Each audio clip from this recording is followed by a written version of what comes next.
Pronto, Zé Alves já na área aqui para conversar com a gente. Sejam bem-vindos, todos que estão chegando. Fala, Zé. E aí, man, E aí, beleza? meu irmão, como é que você tá? Tudo jóia? Tudo certo. Seja bem-vindo aqui a esse mais um momento bacana aqui nessa maratona aí de Meta Lives. Show. Pô, já tem quanto tempo Terça... aquela? Tem o quê? Uns 2 meses já? O quê? Aquela última que Que a a gente. gente... rapaz, tem um tempinho já. E o pessoal cobrando, cadê outra, cadê outra? Eu falei, rapaz, breve, porque a agenda de Zé não é assim, não. O cara é concorrido, né? Aí eu falei, breve eu consigo uma vaguinha aí. Nessa terça aí a gente teve com a Amanda, né? A gente abriu aí a semana. E aí tem essa hoje aí, e aí tem mais um bocado de live bacana aí nessas próximas semanas aí. Maribel Barreto, Ana Fernanda, Altair Lira, Alcione Bastos, Kiko Kislansky, Cal Mascarenhas, o bicho vai pegar aí. Mas hoje, não, mas hoje é com você o comando aí, companheiro. E aí, quem já fez TED tem um nome, Pedro, aí? Tem algum nome assim? Quem, TEDxist? Quem já fez TED tem alguma nomenclatura? bom, tem aquela coisa, né? É o speaker, né? O official speaker TEDxX, né? A gente ganha essa alcunha aí de ter passado por esse momento. E, poxa, muita gente bacana, ó, professor Ieda, Renata, a galera toda, um beijo. Pessoal, porque é o seguinte, eu tô sem óculos, né? E sem lente hoje aqui, então eu vou fazer esse movimento de vez em quando aí. Zé tá com o óculos dele aí, né? Eita, caramba. Então, não estranhe não, mas muita gente bacana, daqui a pouco eu dou uma geral aí para ver, mandar um abraço para todo mundo aí. Mas um negócio é bacana, viu, Zé? Pô, a experiência do TED é muito bacana. Então, Pedro, vamos. E aí, vamos começar? Vamos esperar mais a galera chegar? O que você diz aí? Bora, eu primeiro queria, já que o pessoal tá chegando aqui, né, eu queria pedir para a galera apertar esse aviãozinho aí, convidar a galera, que o bate-papo hoje vai ser bacana aí, mandar para os amigos aí, para a lista de vocês aí, que a live já está começando. E falando isso, a gente vai aos pouquinhos, vamos iniciando, que a galera vai pegando. A dinâmica de live é isso mesmo, é muita live rolando, em tudo que é É, lugar ao mesmo tempo, né? Um vai abraço à galera da DS Comunicação, gratidão pela presença, meus amigos. Então, Pedro, eu queria começar que você falasse um pouquinho de TED, né? Porque as pessoas ouvem falar TED, TEDx, aquela coisa toda, mas eu não sei Aham, se o mundo conhece essa plataforma, como as pessoas têm acesso ao conteúdo, o que é, entendeu? sim, Eu queria começar esse bate-papo contigo, a gente trazendo para as pessoas mais ou menos o que vem a ser, né? Essa, massa, essa coisa aí, essa TED aí. perfeito. TED significa, é um acrônimo, né, de tecnologia, educação e design, né, que era um grande evento de palestra que tinha nos Estados Unidos e que foi comprado pelo Chris Anderson, né, que é um jornalista, o cara que escreveu A Cauda Longa, o cara que escreveu O Frio, o Futuro dos Preços, um autor assim maravilhoso para quem quer entender o que está acontecendo nesse mundo conectado, né? E aí ele realizou o evento e aí ele pegou aqueles vídeos, né, que eram palestras curtinhas, de no máximo 18 minutos e tal, eram 40 palestrantes, né, 2, 3 dias, e botou no YouTube e viu que a quantidade de pessoas que acessou foi absurda, né? Então ele falou, cara, muito mais gente, na verdade, vai assistir essas palestras online do que necessariamente presencial. Então ele percebeu que o grande barato do TED, que o objetivo deles é espalhar ideias que inspiram, né? Era colocar essas palestras no YouTube. Só que aí ele percebeu que, mesmo assim, existiam muitas ideias extraordinárias espalhadas ao longo do mundo, que somente com esses eventos nos Estados Unidos anual não ia dar conta, né? Então ele acabou licenciando a marca TED, né, para os TEDx, né, ou TEDx, né, como queiram, para que pessoas ao redor do mundo possam pleitear serem representantes da marca TED e criarem esses eventos anuais que acontecem, né, e os caras são rigorosíssimos, né, tanto nessa parte de você ser representante TEDx, você passar por uma bateria de teste, como também de participar, né. Então, a partir daí, esses eventos se espalharam, né, pelo mundo, e hoje você já tem um canal muito bacana, né, no YouTube, né, que é o canal do TED, que eles colocam as palestras não só feitas do TED, mas também dos TEDx, né? Que é o canal oficial. Que aí você vê lá cada palestra mais maravilhosa que a outra. Não, com certeza. E me diga uma coisa, né, pode ter alguém aí que tenha algum assunto interessante, queira até pleitar essa coisa de fazer um TED. E eu percebi que quando eu conversei com você, eles são bem criteriosos, né, Pedro? Diz que é uma peneira bem fina mesmo, tem que ser um conteúdo exclusivo, tem que ser um tema que alguém aborde com total diferencial, entendeu? Fala um pouquinho aí como é para você tentar entrar nisso aí para poder fazer uma palestra lá nessa plataforma. Bacana, Zé. Até um gancho também para as pessoas verem um assunto paralelo aqui, que é aquela coisa de você ter um sonho e você realizar esse sonho. Quando o TEDx foi feito na Bahia pela primeira vez, 2016, se eu não me engano, eu acho que foi 15 ou 16, estou na dúvida agora, eu falei, poxa, TEDx, cara, eu sou fã demais, eu consumo demais esses vídeos, me ajudam muito, eu queria muito participar. E aí me inscrevi, né, e tal, e aí terminei não passando, né. Aí falei, cara, será que é ousadia minha, né, pra querer participar de um TEDx, ou realmente vale a pena? Eu acho que... Eu falei, cara, vamos lá, eu acho que um dia, eu sinto que um dia ainda vou participar. E aí, 2 anos depois, né, quando eu vi o tema, Além do que se vê, eu falei, cara, além do que se vê, casa muito com a questão da escuta, né. Então eu falei, há uma convergência entre o assunto que vai ser abordado e a minha área de pesquisa. E aí eu me submeti mais uma vez ao processo seletivo, e aí você, nossa, fica entre 100, 300, e depois daqueles ali você manda um texto por escrito, digamos como é a sua ideia, aí eles já dão outra selecionada, já fica uma quantidade menor, sei lá, 50, não sei quantos, aí depois eles pedem para você mandar um vídeo de 3 minutos, né, sobre o que seria, né, o seu vídeo, aí você vai, e depois disso reduz ainda para uma quantidade 15, uma quantidade menor ainda, e aí por último você vai para as entrevistas mesmo ao vivo, né, em que você passa por uma bancada, em que essas pessoas aí, você vai ali defender sua ideia, e ali, velho, a galera aí, ó, faz pergunta de tudo que é ângulo, assim, né, e é um negócio bem... Você tem uma ideia, entrevista de mais de 1 hora, assim, nessa última.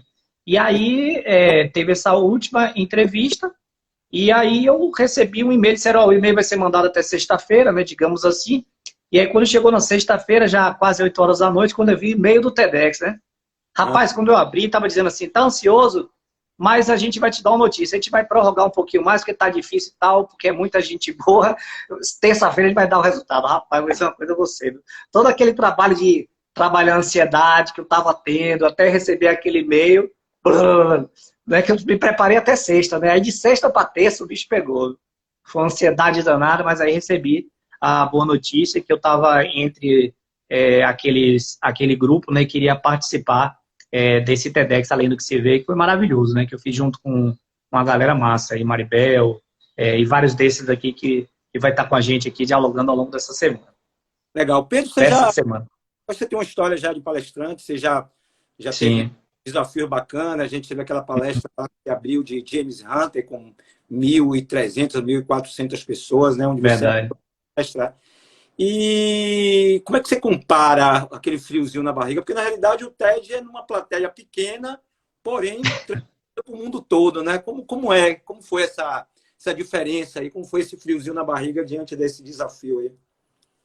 Pois é fantástico, porque assim, foi massa você ter trazido também esse paralelo, porque quando eu fui subir para fazer a palestra de abertura do James Hunter, né, autor do Monge Executivo, aquelas pessoas, quer sim ou quer não, estavam, na sua maioria, dali para assistir James Hunter, né?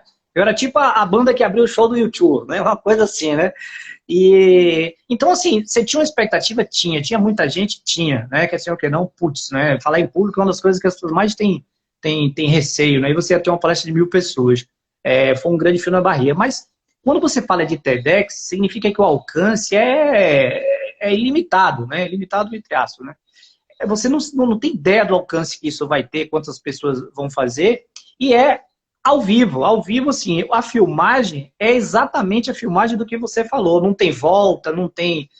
não era bem isso, peraí, corta. Não tem isso. O que você falar ali vai ficar gravado e vai ser colocado numa plataforma mundial, né, ad infinito.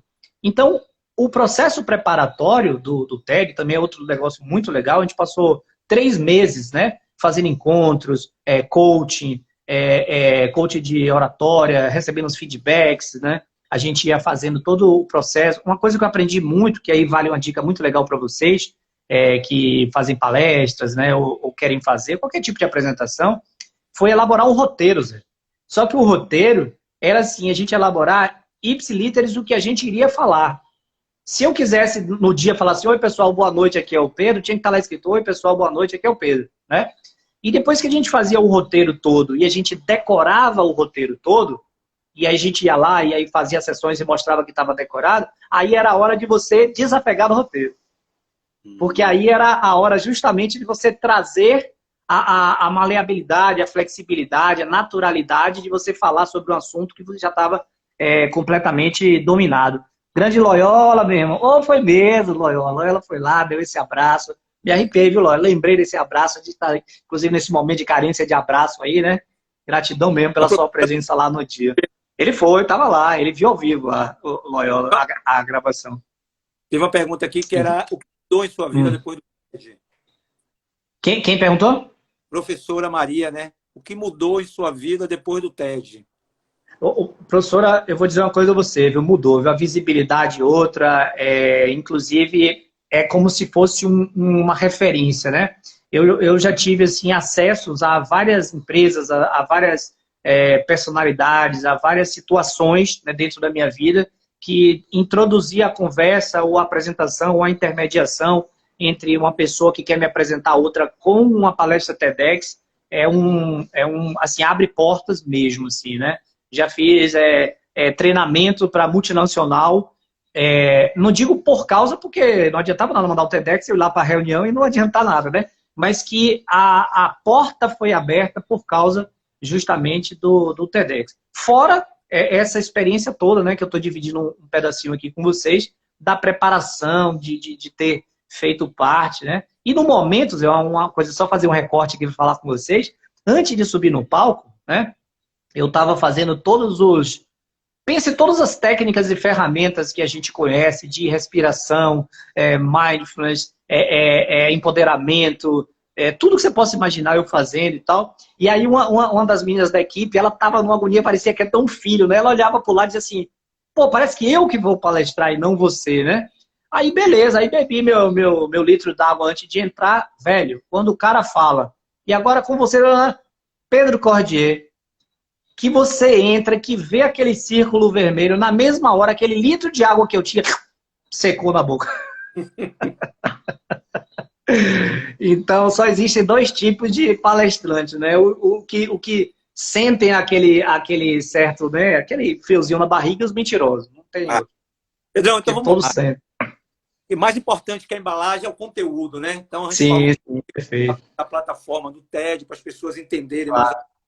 o que é, né? E qual é a visibilidade que uma pessoa tem a partir do momento que faz um TED. Agora vamos falar um pouquinho do conteúdo, né? Você buscou o conteúdo que foi justamente a escutatória. Vem de onde isso aí? De onde foi que você puxou esse gancho aí?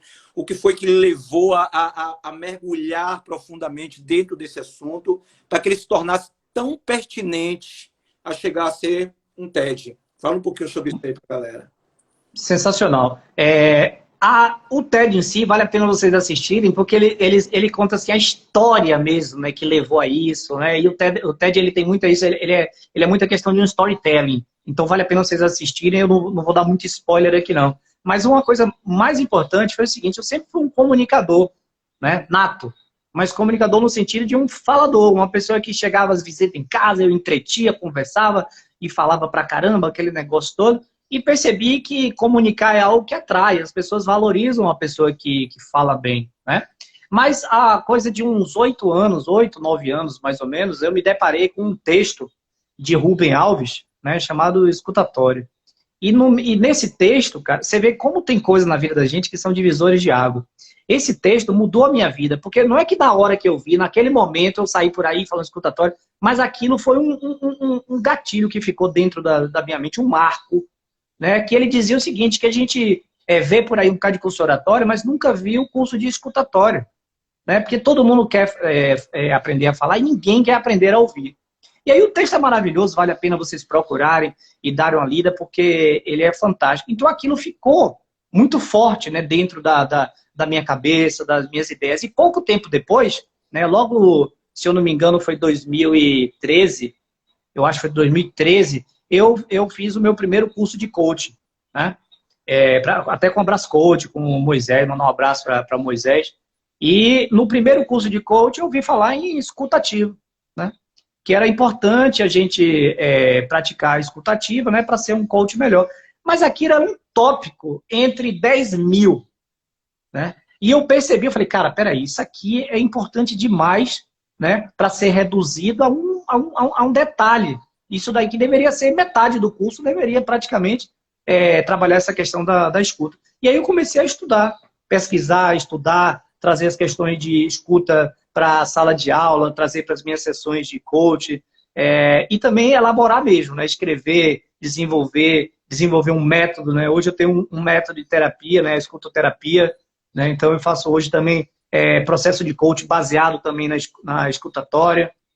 Tenho vários cases assim muito legais assim de sucesso, mas aquele sucesso gostoso, que é o sucesso assim de desenvolvimento do outro, né? Não é necessariamente só aquele sucesso de caixa registradora tilintando, que não é ruim não, é ótimo ganhar dinheiro. Mas eu falo aquele sucesso da realização de você ver o desenvolvimento do outro através da escuta, né? Então aí isso aí se tornou parte integrante da minha vida. E aí esse processo de aprendizado foi se consolidando a ponto de hoje eu ser inconscientemente competente em relação às questões da escuta. Certo. Pedro, vamos lá. É interessante isso, né? Então a gente sempre ouve aquela história, né, que a gente tem 2 ouvidos e uma boca, só que às vezes a gente fala mais do que ouve. E Verdade. outra coisa que a gente sempre fala é que existe uma diferença entre ouvir e escutar. Eu queria que você trouxesse para o pessoal aí um pouquinho dessa diferenciação, qual o estado que você está quando ouve e qual o estado que você está quando você escuta, entendeu? Como é que a gente diferencia essas duas coisas, que aparentemente parece ser a mesma coisa, né? Maravilha, Zé. Eu vou fazer esse diferencial. Só pedir para você ficar ligado nos comentários. Como eu falei, eu estou sem óculos aqui, então se tiver alguma pergunta aí, você toca aí, tá? Para eu me concentrar aqui em você e na resposta. Ouvir tem a ver com a nossa capacidade, né? A nossa acuidade auditiva. Tem a ver com o nosso fisiológico.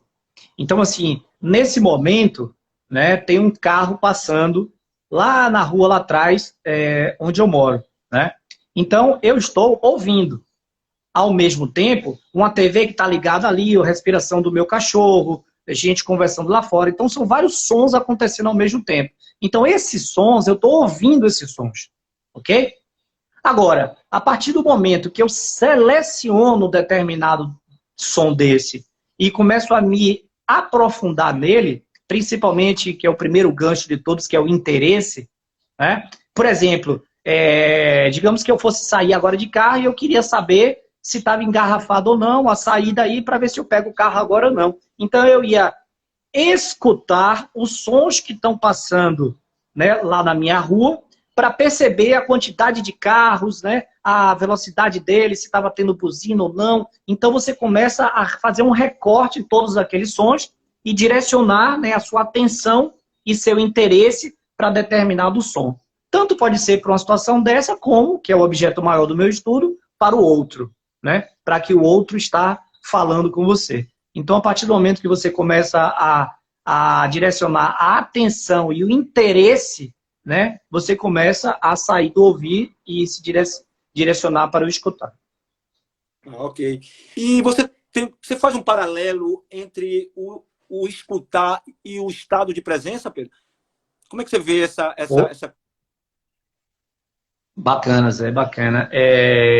Rapaz, olha, foi um insight que eu tive há algum tempo, né, há um tempinho atrás, quando eu percebi que eu também tenho uns estudos na área de mindfulness, né? Eu estou agora, inclusive, terminando minha formação de facilitador e trainer, né, em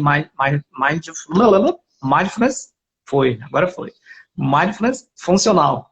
E aí eu fiz um paralelo, né, interessante, como a escuta em si, ela é uma ferramenta de mindfulness, né? É uma ferramenta de atenção plena, é uma ferramenta de momento presente. né? Porque a gente não consegue escutar o outro quando a gente deixa a nossa mente devagar e nos levar para o futuro, nem para o passado. Né? Então, se tem alguém conversando com você e ele fala uma palavra-chave que lhe desperta algum sentimento, alguma emoção, ou te puxa algum pensamento de algo que já aconteceu com você, você desloca a sua mente para o passado e perde a conexão com o outro no momento presente. E nesse momento você quebra a sua escuta. A mesma coisa para o futuro, né? Alguém fala um assunto, aí tá falando, daqui a pouco a pessoa fala em luz, aí você fala, poxa, inclusive tem um boleto que vai vencer e tal. Foi lá para o futuro, perdeu a conexão da mesma maneira, né? Então, uma coisa que eu comecei a fazer esse paralelo, inclusive tem um capítulo do meu livro. Ah, depois eu até falei sobre o negócio do livro. Eu cheguei para Zé esses dias, cara, e falei assim, Zé, tô aproveitando esse período aí, terminando de escrever meu livro já tá com 178 páginas, aí você falou como... você falou como? Diga aí, diga para eles aí. Vou aumentar a quantidade dessa página, aumenta as letras, aumenta o tamanho das letras, né? Nessa em 70 já tá bom, cara. Publica logo esse negócio aí, né? Então, assim, um capítulo inteiro fazendo esse paralelo justamente entre a importância de você meditar, né? Ou seja, praticar mindfulness enquanto você escuta. Então, e principalmente no é porque é funcional junto, cara, aí atrapalha, pô. No mindfulness funcional, que é você fazendo mindfulness com outra pessoa. Eu achei maravilhoso esse curso por causa disso, né? Porque uma coisa é você estar aqui meditando, você e seus botões. Outra coisa é você meditar enquanto você está se relacionando com o outro. Então, a escuta é uma ferramenta maravilhosa para você estar no momento presente, né? Então, gratidão pela sua pergunta. Mas, Pedro, teve aqui algumas observações. Precisamos aprender a ensinar a escutatória nas escolas. Bacana, professora. Gratidão. E como é que você acha que uma boa, vamos dizer assim, talvez as pessoas tivessem menos conflitos hoje se ela escutasse melhor? Você acha que a falta de escuta é um dos motivos de tanto conflito hoje? Se as pessoas pudessem escutar melhor, porque tem aquela história, né, que a gente não escuta para atender, a gente escuta para responder, né? Então, às vezes, as pessoas vêm falar alguma coisa com a gente, nem terminou de falar e você já está respondendo, né? Aquela coisa da reatividade. Como é que você acha que, a partir do momento que você desenvolve essas técnicas de escutatórias, você aprende mais um pouco sobre isso? Você conseguia melhorar suas relações a partir desse aprendizado, a partir desse entendimento dessa técnica? Perfeito, Zé. O Rubem Alves ele tem uma parte do texto em que ele fala assim, a gente ama não é a pessoa que fala bonito, a gente ama a pessoa que escuta bonito. E a fala só é bonita quando ela nasce após uma longa e silenciosa pausa de silêncio. Então, o que ele quis dizer com isso? Todas as vezes que alguém fala, né, e eu estou falando todas conscientemente do que eu estou falando, toda vez que alguém fala e você imediatamente fala por cima, ou logo em seguida, ou mal o outro está falando, você já fala, você está trazendo respostas prontas. Você está trazendo elaborações que você já tinha dentro de você. Não foi uma elaboração feita com generosidade, com a amorosidade, com compaixão, com bondade, dedicado àquela pessoa, àquela pergunta, àquela fala, àquele momento. Né? Porque quando alguém fala e você imediatamente já rebate, foi o que você perfeitamente falou. É uma reação, você está reagindo. Você não está agindo conscientemente.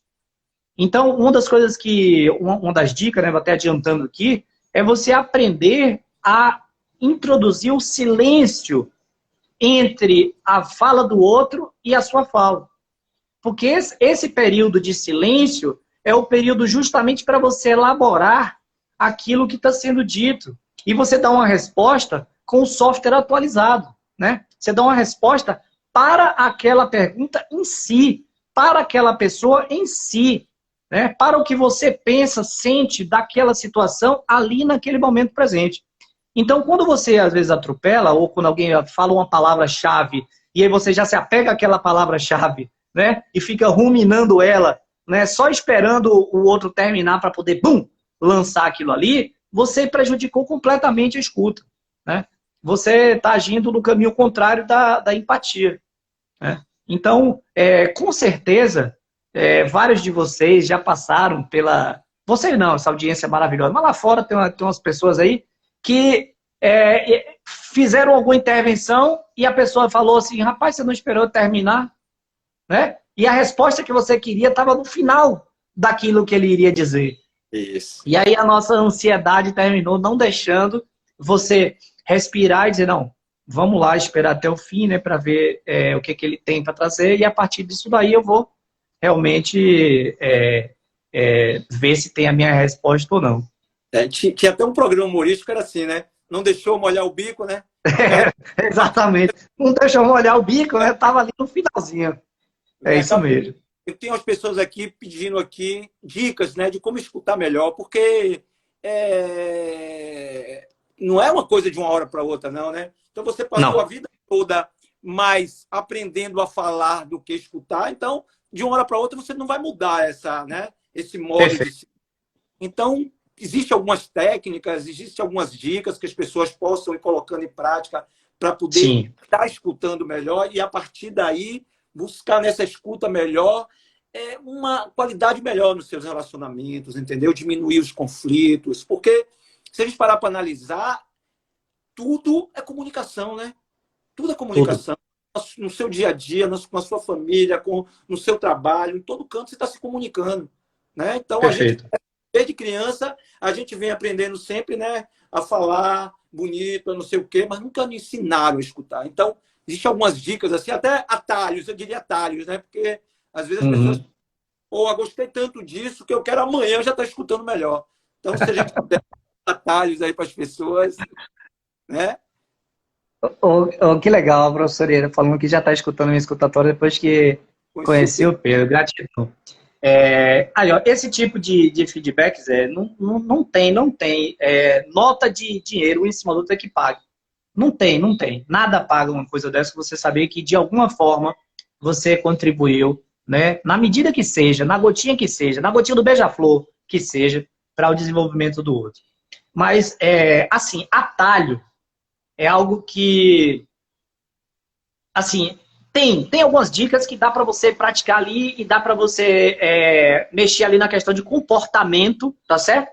E você já melhorar de cara algumas coisas. Mas o mais importante é você mudar os seus hábitos mesmo, né? Você começar a fazer o que a gente faz no processo de escutoterapia, né? Que é você começar a tomar consciência, né? Tanto do que o outro fala, como do que você fala. Ou seja, você começar a praticar, a escutar o outro e a si mesmo como se você estivesse lendo uma história em quadrinhos, né? Como se você tivesse tempo de parar e ler aquele balãozinho todo com calma, para ver o que está escrito naquele balãozinho todo, antes de você ir lá e falar.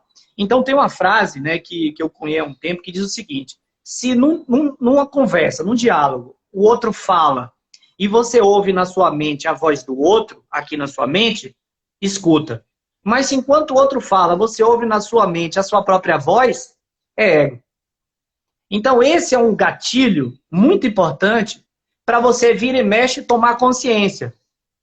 E o outro tá falando e daqui a pouco você tá... Peraí, gente, eu tô aqui pensando na fome que eu tô aqui, no que eu vou comer daqui a pouco. Isso não é escuta. Volta, e aí volta para a pessoa, né? Então, um gatilho bacana é esse, é você prestar atenção em segundo plano se a voz que você está ouvindo é a do outro ou se é a sua voz mesmo falando com você alguma coisa, porque significa que ela está te tirando ali daquele ponto de escuta, né? A outra coisa é, dedique o tempo para a escuta. Caso você não tenha esse tempo para a escuta, peça 1 minuto, peça 2, peça 1 dia, peça um momento, né? Então, assim, às vezes você está ali fazendo alguma coisa, está mexendo no celular, aí alguém vem falar com você e começa a falar. Porque às vezes a pessoa do lado de lá também, porque a gente também fala sobre, no curso de metacomunicação, a gente também fala de oratória consciente, né? Você também, mas aqui é escuta. Então, o outro às vezes chega falando, nem sabe se você está preparado para escutar.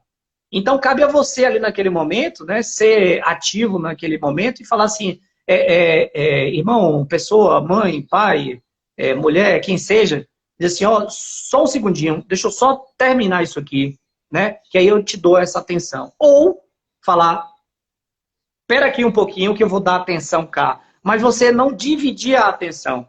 Porque assim, ó, nós podemos fazer mais de uma coisa ao mesmo tempo não, é mito. A gente pode alternar entre tarefas, tá certo? Então, por exemplo, você pode mexer a panela, aí logo em seguida aqui você está respondendo uma mensagem no WhatsApp, daqui a pouco você faz outra coisa. Então dá para você alternar ali, ser multitarefa. Mas quando você está se tratando de outro ser humano na sua frente, né, domine todas as técnicas, leia todos os livros, mas quando você estiver diante de uma outra alma humana, seja apenas uma alma humana, né? Parafraseando Carl Jung aqui. Então, quando você estiver diante de outra pessoa, dedique aquele tempo àquela pessoa. Então, se você naquele momento não vai ter o tempo de qualidade suficiente para dar àquela pessoa, postergue um pouquinho, peça 1 minuto, peça 30 segundos. Então, são 2 dicas aqui. Prepare o momento da escuta, né? Que é adequando isso. Peraí, só um minutinho que eu te dou essa atenção, né? Tal. E a outra enquanto está rolando o diálogo, preste atenção se você está ouvindo a voz do outro, se você está o tempo todo pensando em outras coisas que não o que ele está dizendo. Então, são 2 dicas aí. Bacana, Pedro. Uma coisa que me veio à cabeça aqui agora é o seguinte, cara. A partir do momento que a gente começa a entender da escutatória, a gente começa a ter consciência da importância da escuta, sim, a gente melhora também na hora que a gente se comunica, né? Porque tem uma frase que diz, né, que você sabe o que você disse, mas você não tem certeza do que o outro ouviu, né? Uma coisa, mas o outro não pode dizer nada. Com certeza, com certeza. A partir do momento que você adquire essa técnica de escutatória, você acha que você melhora também como comunicador? Como é que a gente associa uma coisa com a outra? Brilhante. O processo da comunicação, né, e nós temos um processo que chama metacomunicação, porque é como se a gente estivesse se comunicando e, ao mesmo tempo, a gente está observando, né, a nossa comunicação enquanto a gente se comunica. E isso é muito importante, a gente começar a trabalhar o nosso eu observador. A gente está aqui enquanto na figura da pessoa, nesse momento eu que estou falando, mas eu também consigo ser a pessoa que está me vendo enquanto figura de fala, eu também sou figura observador. Então eu consigo perceber de que maneira está fluindo o meu diálogo.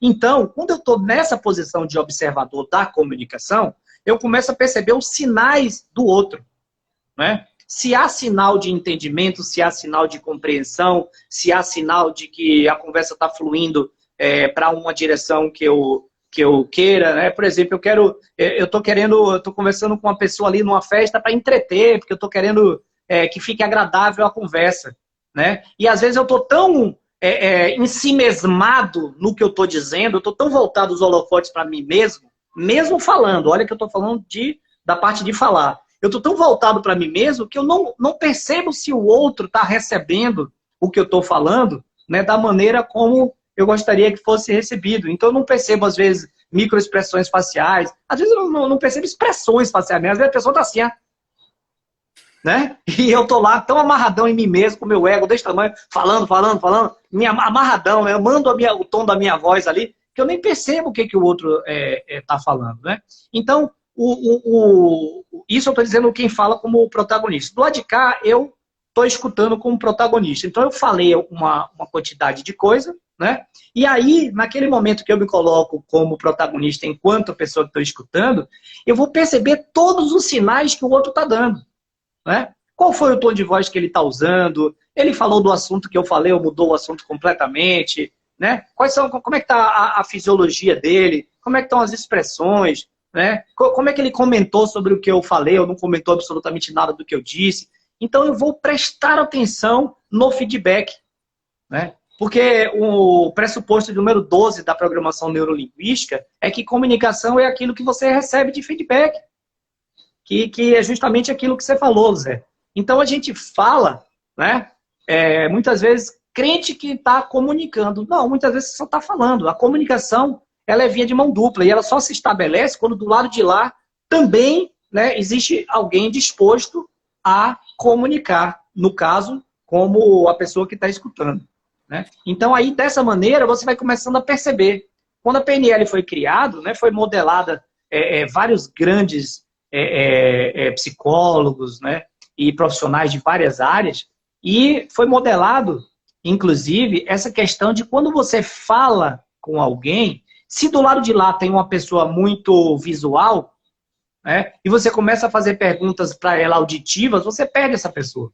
Então, por exemplo, a pessoa foi no show do YouTube e ela é super visual. Aí você fala assim, e aí, qual música você ouviu primeiro? Né? Tinha muita gritaria por lá, então você começa a falar coisas auditivas, você não consegue captar ela. Agora você fala assim, o que você viu de mais bacana?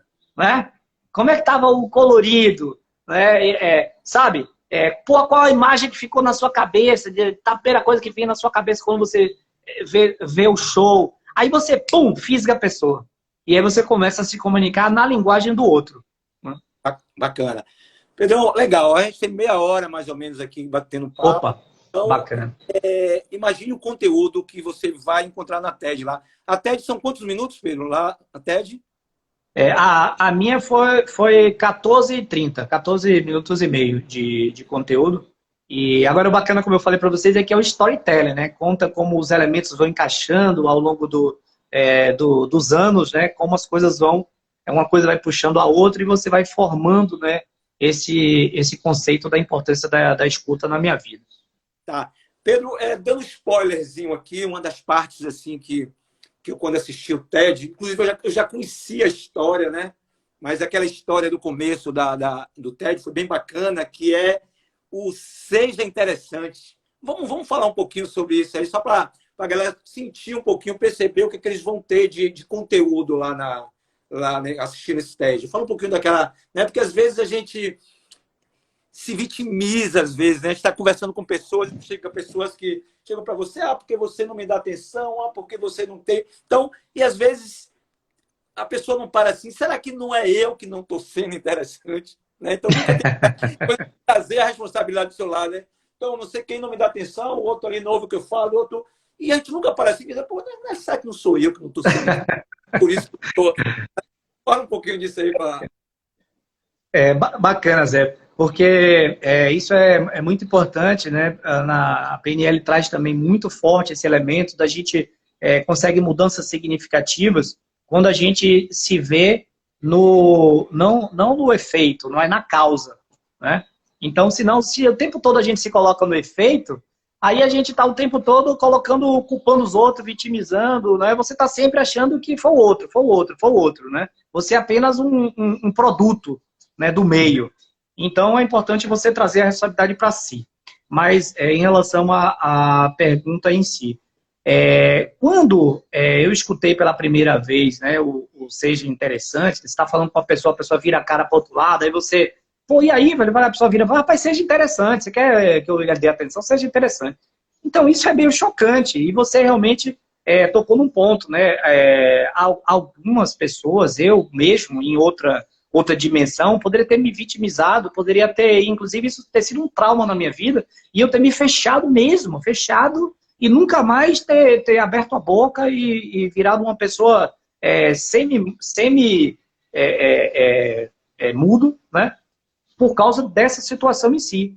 Mas aquilo me levou a dizer o seguinte, né? Peraí, você quer... Então, peraí, você vai ver se eu não vou ser interessante. Então, eu comecei a investir, na verdade, em conteúdo para me tornar essa pessoa interessante, né? Só que isso daí me levou aos caminhos do ego, né? Como vocês vão ver lá na questão do TEDx. Então eu terminei desviando por um caminho que não foi muito bacana, né? Do meio do caminho, porque eu comecei a me tornar interessante, mas ao mesmo tempo me tornar uma pessoa achando que a inteligência, o conhecimento me tornava mais do que, né? Ou melhor do que. Então, isso lógico que na época, pô, você está falando de 17, 18 anos e tal, você não tem a noção, né, que a gente tem hoje. Mas no longo do caminho, eu comecei a fazer essa virada, né? Porque pode ver que as pessoas acham interessante as pessoas que chegam, falam, contam histórias. Os contadores de histórias são adorados, né? Eu me lembro que eu chegava na escola técnica, o pessoal, aí acontecia as coisas no final de semana. Aí chegava e dizia, vem cá. Aí me contava a história que aconteceu com ele. Para eu chegar no intervalo e recontar, né? Rapaz, você não sabe o que aconteceu com o Sapão, o que foi? Querem com lenda ou sem lenda? Com lenda. E aí contava a história, cheio de coisa, cheio de fantasia, só dava risada pra caramba. Então você vira o centro das atenções, você começa a ser interessante por falar, né? Ah, Pedrão, E aí, com o tempo, né, eu fui percebendo o outro lado da história. massa. Quais as mudanças que a consciência sobre a importância da escuta trouxe na sua vida? Né? O que mudou de verdade a partir do momento que você trouxe isso, né? Você começou a mergulhar profundamente estudando isso e colocando em prática, né? Isso é um tipo de coisa que não dá para a gente estudar, aprender e não colocar em prática, porque senão também não adianta nada, né?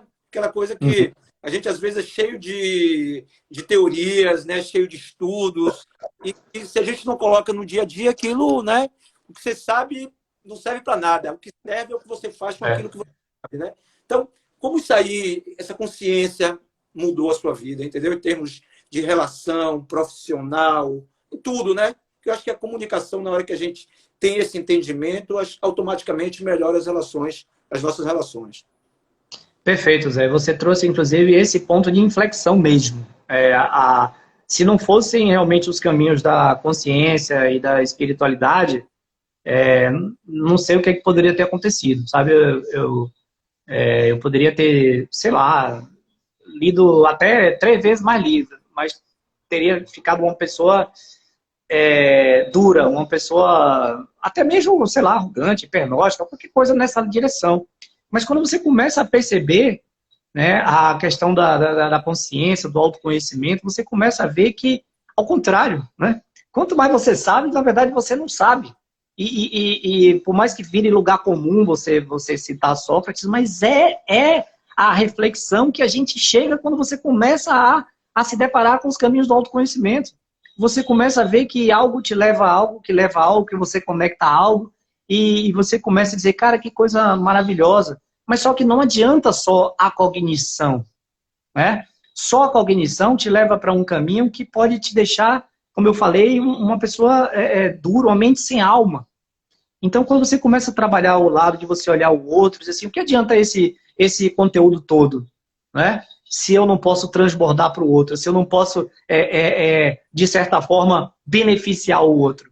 Se você não transforma isso num propósito, se é só objetivo, é meta, minha meta é aprender, é para mim.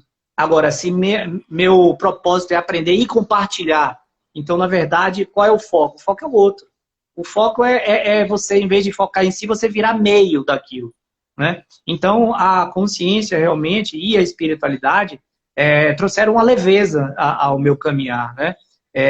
Deixou de ser algo que eu tinha que fazer para mostrar, acabou isso, né? Estou falando de coisa de muitos anos, mas é porque ele está falando agora do assunto. Então, você começa a perceber que mais importante do que você ser interessante é você ser interessado, né?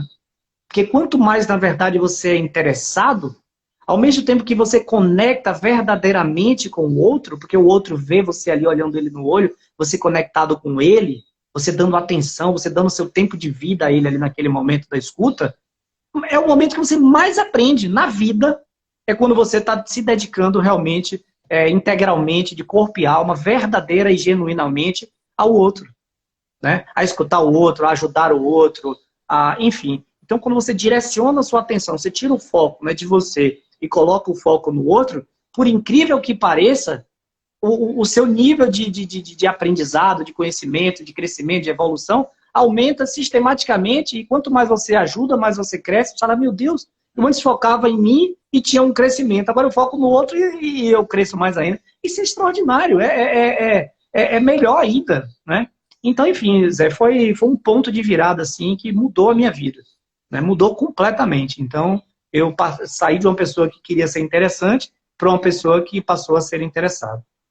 E você fala uma coisa, meu Pedro, que eu acho bacana, né? Que uma das coisas que me chamou bastante atenção é tudo que a gente fala, a gente já sabe, né?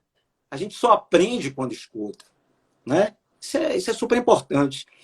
Agora, mudando um pouquinho de assunto, eu li uma coisa no outro dia interessante, né? Que ele falava o seguinte: quando as pessoas estão brigando, elas falam alto, né? Quando as pessoas estão se amando, elas falam pertinho, né? Falam né, bem lento, de forma... Por quê? Porque quando as pessoas estão brigando, os corações delas estão afastados. E elas precisam Lindo, gritar para poder fazer com que o outro ouça. Quando as pessoas lindo. estão apaixonadas, estão juntinhas, sabe como é que você fala com sua mulher, com sua namorada, é meu amorzinho? Então, por quê? Porque vocês estão com o coração próximo. E amanhã é dia dos namorados, velho. Entendeu? Aí eu queria que você deixasse aí, e agora, né, como a escuta, né, como essa consciência da importância de escutar pode melhorar o relacionamento entre os casais, entendeu?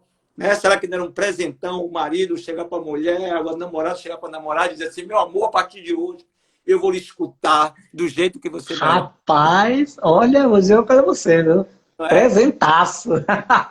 Você tirou essa daí da manga, essa aí, viu? Sensacional, cara. Não é à toa que te chamei aqui, porque além de você ser uma pessoa assim que eu amo mesmo, né? Meu amigo de longas datas, uma pessoa que eu venho acompanhando essa caminhada, esse lado também, né, de conhecimento, de misturado com esse lado gostoso do conhecimento, do autoconhecimento, da consciência, da espiritualidade. Então você tem essas sacações. Com certeza, Zé, seria não é, né? Vamos aqui, é um presente espetacular, porque, na verdade, isso que você trouxe é lindo. Porque quanto mais a gente está afastado, mais a gente precisa gritar. E também, assim, quando a gente não dá espaço de escuta para o outro, os diálogos viram, pode ver, viram uma guerra de território. Então você quer falar rápido, por cima do outro e alto. Por quê? Porque você está guerreando por espaço. Por quê? Porque você sabe se você respirar, o outro vai falar por cima. Então você vira aquela briga de quem fala mais rápido e por cima e tal, porque não vai lhe dar espaço. Agora, podem, todos vocês que estão aqui hoje, né, podem fazer esse teste. Pegue alguém que é muito ansioso, que vocês conhecem, né, e vá conversar com essa pessoa, e obviamente a pessoa vai chegar do jeito que ela é, meio ansiosa, tal. Fique em silêncio, prestando atenção, dando sinais fisiológicos de que você está escutando ela, né, que é importante, né. Faça perguntas. Porque outro dia me perguntaram, pergunta bom ou ruim? Eu digo, depende. Se for pergunta sobre o que você quer saber, é ego. Agora, se forem perguntas sobre o que a pessoa está dizendo, né, para aprofundar mais o que ela está dizendo, é sensacional. Então, faça esse tipo de pergunta, valorize o que ela está falando e deixe ela falar. Você vai ver como em um espaço de tempo curto, ela vai começar a falar mais baixo, ela vai começar a falar mais lento, ela vai começar a falar mais tranquila, sendo a pessoa ansiosa das ansiosas. Porque ela vai perceber que ali naquele momento ela tem lugar de fala. Ela não precisa correr, ela não precisa tomar, ela não precisa brigar por aquele espaço. Você concede aquele espaço com passividade, com bondade, com amorosidade. Então aquela pessoa se sente num ambiente seguro, né? Então imagine isso fazendo com seu namorado, namorada, né, o que for, né? Então imagine você falando com seu crush, né, dando esse espaço de fala para ele, né, escutando verdadeiramente, genuinamente, sem julgamento. Uma coisa para a gente antagonizar com o julgamento é você aguçar a sua curiosidade. Olha só que coisa linda. Quanto mais curioso você for em relação a quem você ama, mais você vai aprender sobre ele, né? Mas é aquele curioso de saber sobre a pessoa, né? Curioso de saber mais, curioso de querer saber mais da história da vida daquela pessoa, né? Então, se você troca o julgamento pela curiosidade, se alguém fala algo, ao invés de você concordar, discordar, você vai querer saber por quê. Por que daquele ponto de vista, de onde ele veio, né? Qual a história de vida, quais os livros que ela leu para ela chegar até aquele ponto, quais foram as dores que ela passou, de sabores, ou as alegrias, né, que ela teve ao longo da vida, para chegar naquele tipo de ponto de vista que ela está externando ali para você. Então isso faz com que a pessoa se sinta segura, se sinta conectado com você. Então realmente esse é um presente de aniversário. Eu amei, José. Amei essa sua colocação do lance do Dia dos Namorados. Então amanhã todo mundo dando, além dos presentes que forem dar, né? Esse presente de de escuta, né? Esse momento de escuta, e que seja até, né, um ponto de partida, né, para uma relação de mais escuta, que vocês vão ver os frutos que isso vão dar de positivo. Sensacional. Para analisar, o nosso maior patrimônio que a gente tem na nossa vida é o tempo, né? Porque é com o tempo que a gente conquista tudo que a gente tem. Então, no momento que você dá para outra pessoa esse tempo, essa escuta, é como se você estivesse doando o que você tem de mais precioso para ela.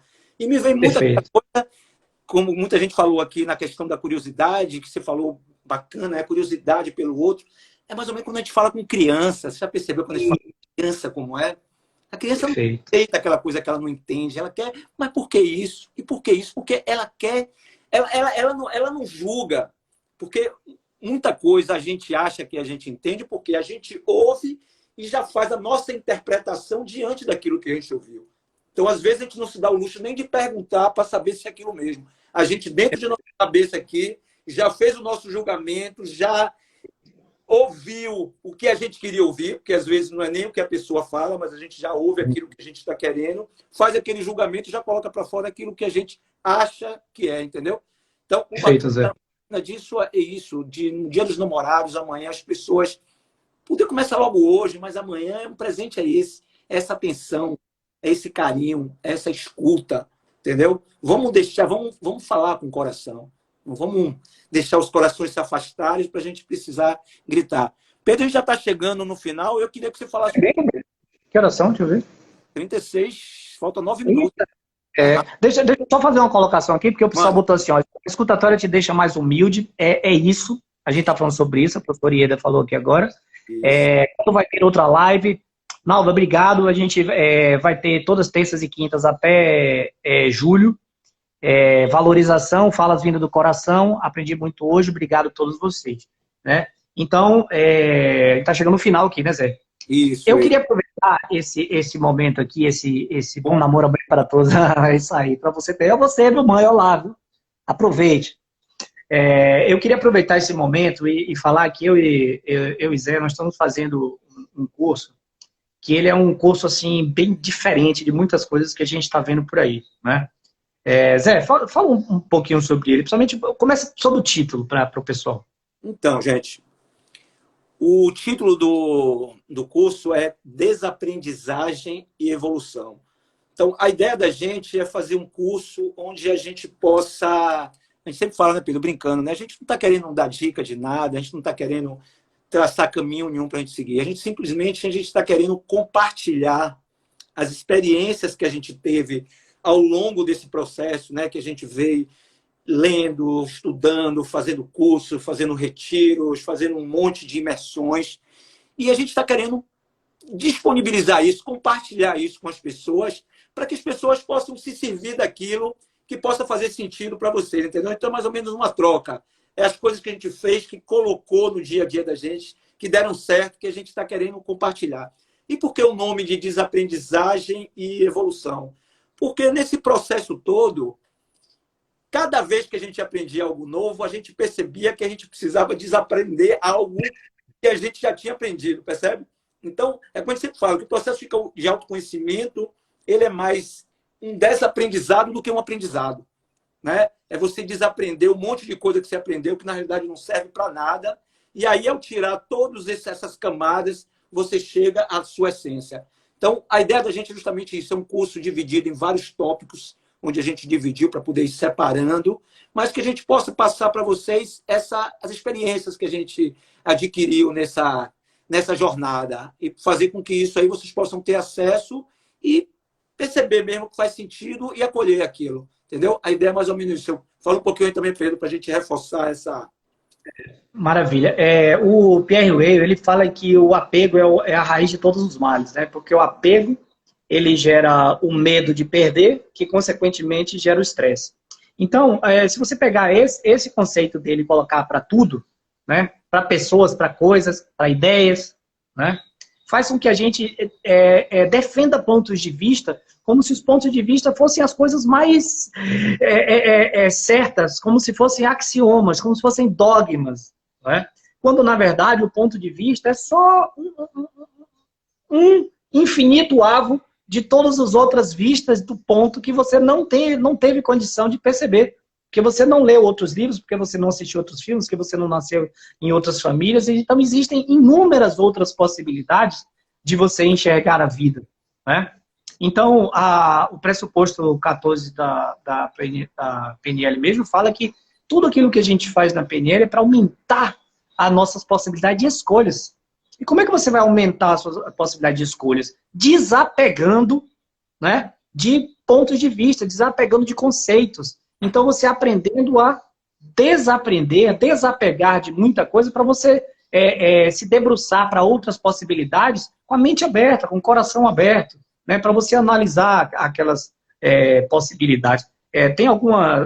Às vezes eu pego algum paciente, algum coach, né, que tem muito apego, alguma coisa, eu faço um pacto, né, eu falo assim, ó, vamos fazer o seguinte, isso que você sabe, certo, sobre esse assunto, esse é o ponto de vista, vamos pegar ele aqui, vamos abrir esse baúzinho, botar aqui dentro, fechar, tome a chave, pronto, tá com você, tá seguro, a chave tá com você, ou seja, ninguém vai mexer nisso que você sabe, certo? Agora vamos analisar outras visões, a sua tá lá, guardadinha, né, porque às vezes a pessoa acha que vai perder a sua, né? Então a gente analisa vários ângulos, vários assuntos, então o curso é muito bacana, que a gente está construindo com muito carinho, né? Só não saiu ainda por causa desse negócio de pandemia, né? Então a gente está tendo todos os cuidados, né, de gravação, né? Enfim, para a gente poder ter sucesso total nisso, certo? Então, dado o recado do curso da gente, Zé, eu queria assim deixar um recado aqui final para vocês. Desejar amanhã um feliz Dia dos Namorados a todos, né? Que vocês ponham em práticas algum desses conceitos, dessas dicas aqui que a gente conversou hoje. Esse é um assunto que não se esgota numa live, né? Eu me coloco à disposição, quem quiser trocar ideias, quem tiver também predisposição ou quiser fazer sessão, né? Seja de terapia, coaching, então tá aí aberto. O Zé também faz umas aulas assim de yoga espetaculares, né? Sou seu fã, ele sabe disso, né? Então a minha audiência, né? Seguir lá essa pessoa maravilhosa, meu irmão, que eu agradeço imensamente por ter passado esse período aqui com a gente, né? Fazendo esse movimento maravilhoso, sendo anfitrião desse movimento lindo aqui. E convidar vocês para que na próxima terça, né? Tem live, na próxima quinta, só essa foi 8h45. Todas as outras foi às 19 horas, porque Zé estava dando aula hoje de yoga, e eu falei, não abro mão de ser você, né, o anfitrião para a minha live. Então foi por isso que foi 8h45. Obrigado a todos. E aí eu queria que vocês fizessem um print. Bora fazer Zé, aí para a galera fazer um print aqui agora. Vamos lá, galera.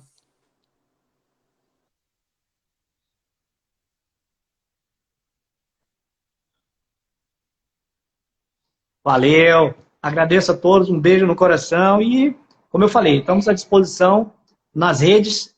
Meu irmão, beijo no seu coração e amanhã se comporte, viu? Se comporte esse dia dos namorados, eu sei que você é danado. A live fica gravada? As pessoas... Fica, a live vai ficar gravada no IGTV e eu também vou baixar ela e colocar no canal do YouTube. Então aí a gente vai poder acessar ela nessas duas plataformas. Tá certo? Galera, realmente eu sempre fico falando nos comentários, dando abraço para todo mundo, mas hoje eu terminei ficando de fora aqui, não podendo olhar, mas então um beijo para todos vocês, obrigado pela presença de todos.